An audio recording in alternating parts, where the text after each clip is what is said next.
Саламатсыздарбы? Эл аралык жаңылыктар топтоо менен тааныштырып Нияз Ташматов. Эгер АКШ согуш баштаса, ал бүтүндөй аймакты каптайт. Бул тууралуу бүгүн Ирандын жогорку лидери Аятолла Али Хаменеи коомдун ар кандай катмарларынын өкүлдөрү менен жолугушууда билдирди. Ал Вашингтондун коркунучтары жаңы көрүнүш эмес экенин жана Иран элин коркута албастыгын баса белгиледи. Ал Иран согушту каалабайт же чыр чатактарды баштабайт, бирок кол салуу болсо жооп катаал жана чечкиндүү болот деп билдирди. Ирандын жогорку лидери Али Хаменеи бул жолу америкалыктар Иранга кол салууга батынса, согуш аймакты каптайт деп белгилеген. Кээде алар согуш жөнүндө сүйлөшүп, учактар, кемелер жана башка ушул сыяктуу нерселер жөнүндө айтышууда. Бул жаңылык эмес. Мурда америкалыктар бир нече жолу оозеки коркутууларды жасап, согушту кошо алганда бардык варианттар бар деп айтышкан. Эми Трамп кемелерди жана башкаларды алып келгенин тынымсыз айтып келет. Иран эли мындай нерселерден коркпошу керек жана Иран эли бул коркунучтарга багынбайт. Биз эч бир өлкөгө кол салбайбыз жана кол салгыбыз келбейт. Бирок Иран эли кол салып, зыян келтирген ар бир адамды катуу кайтарат. Бирок америкалыктар согуш баштаса, бул жолу аймактык согуш болоорун билиши керек. Ирандын түштүгүндөгү порттук шаар Бендер Аббас шаарында катуу жарылуу болду. Маалыматтарга караганда жарылуу сакчылар корпусунун деңиз күчтөрүнүн командири Али Реза Таңсериге карата жасалган кол салуу аракети болушу мүмкүн деген божомолдор айтылууда. Бирок алар менен байланышы бар Тасним маалымат агенттиги Таңсеринин өлтүрүлгөнү тууралуу кабар чындыкка дал келбестигин билдирген. Айрым маалыматтарда жарылуу газдын агып чыгышынан улам болушу мүмкүн экени айтылууда. Мындан сырткары Ирандын башка шаарларында, анын ичинде Иран-Ирак чек арасына жакын жайгашкан Ахваз шаарында да бир нече жарылуу болгону белгилүү болду. Ал жерде кеминде 4 адам каза тапкан. Окуянын себептери тууралуу азырынча расмий маалымат жок.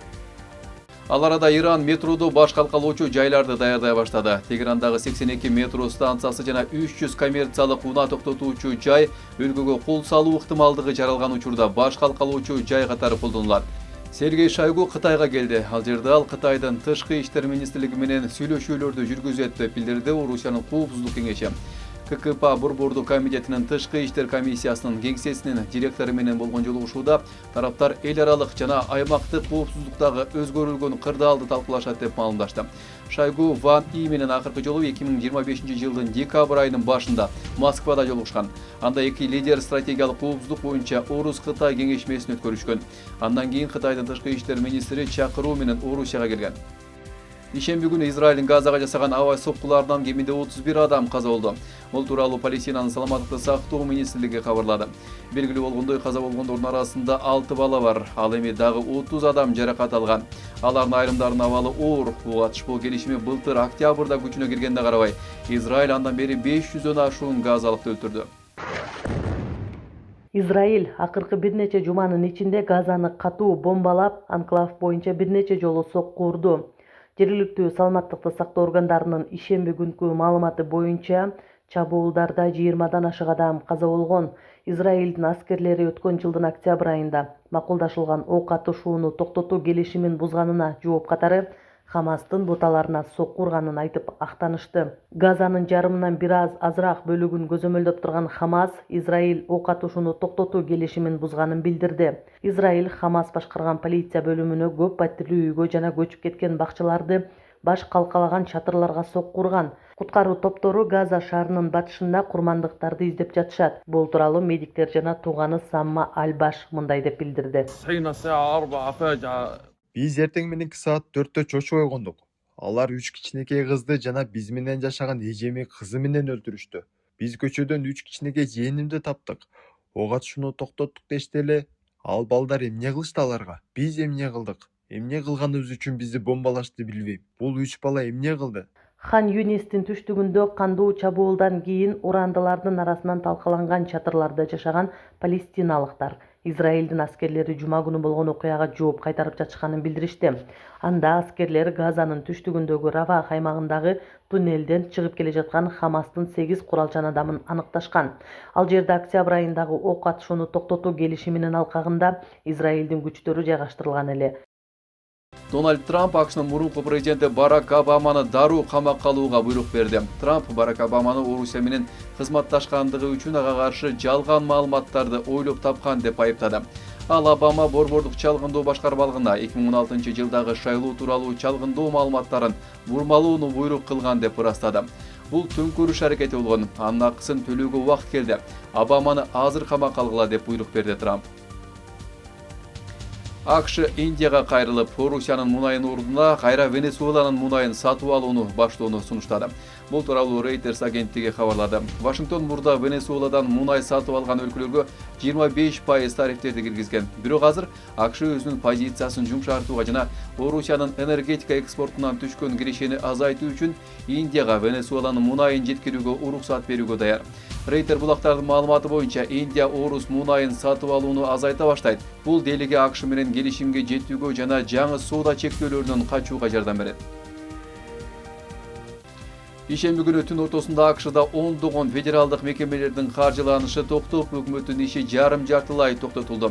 Жарым-жартылай шатдаун Сенат негизги мекемелерди сентябрдын аягына чейин каржылоону караган мыйзам долбоорлор пакетин макулдашкан соң башталды. Документтерди өкүлдөр палатасы бекитиши керек. Анын жыйыны дүйшөмбү күнү өтөөрү күтүлүүдө. The Guardian басылмасы жазгандай, өкмөттүн ишинин токтошу демократ сенаторлор, федералдык агенттер Миннеаполисте 2 адамды ат өлтүргөндөн кийин Ички коопсуздук министрлигин каржылоого байланышкан мыйзам долбооруна добуш берүүдөн баш тартканына байланыштуу болду. Демократтар бул мыйзам долбоорун кайра иштеп чыгып, федералдык агенттер үчүн жаңы чектөөлөрдү киргизүүнү талап кылышууда. Бириккен Улуттар уюмунун башкы катчысы Антонио Гутерриш мүчө мамлекеттерде уюмдун жакындап келе жаткан каржылык кыйроосу жөнүндө эскертти. Ал төлөнбөгөн милдеттүү төлөмдөр жана бюджеттик чектөөлөрдөн улам Бириккен Улуттар уюму июль айына чейин каражатсыз калышы мүмкүн экенин айткан. Гутерриш мамлекеттерди өз төлөмдөрүн толук жана өз убагында төлөөгө же каржылык эрежелерин шашылыш түрдө карап чыгууга чакырды. Качылык уюмдун программаларын ишке ашырууга коркунуч келтирип, азыртан эле күчөп баратат. Рейтер агенттигинин маалыматы боюнча эң ири донор АКШ уюмдун үзгүлтүксүз жана тынчтыкты сактоо бюджеттерин каржылоону кыскарткандан кийин көйгөйлөр күчөгөн.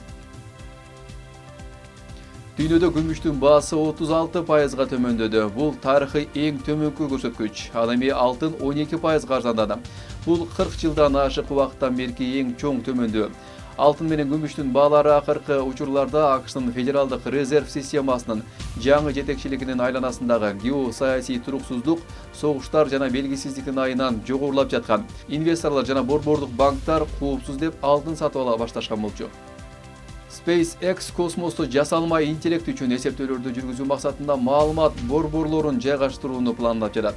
Бул тууралуу Bloomberg маалымат агенттиги жазды. Компания АКШнын федералдык байланыш комиссиясына жасалма интеллект үчүн татаал эсептөөлөрдү жүргүзө турган 1 миллионго чейин спутник учурууга арыз берди. Спутниктерди Starship ракетасы аркылуу 500дөн 2000 чакырым бийиктикке чейин орбитага чыгаруу пландаштырылып жатат. Космостук маалымат борборлору жердегилерге караганда арзаныраак жана экологиялык жактан таза альтернатива катары каралган. Күн энергиясы менен иштейт. Космосто табигый жылуулуктун таркашы менен муздатылат жана лазердик байланыштар аркылуу туташтырылат. Сиздер дүйнөлүк жаңылыктар топтомуна тааныш болдуңуздар. Кайрадан эфир аркылуу жолугушканча сак саламатта болуңуздар.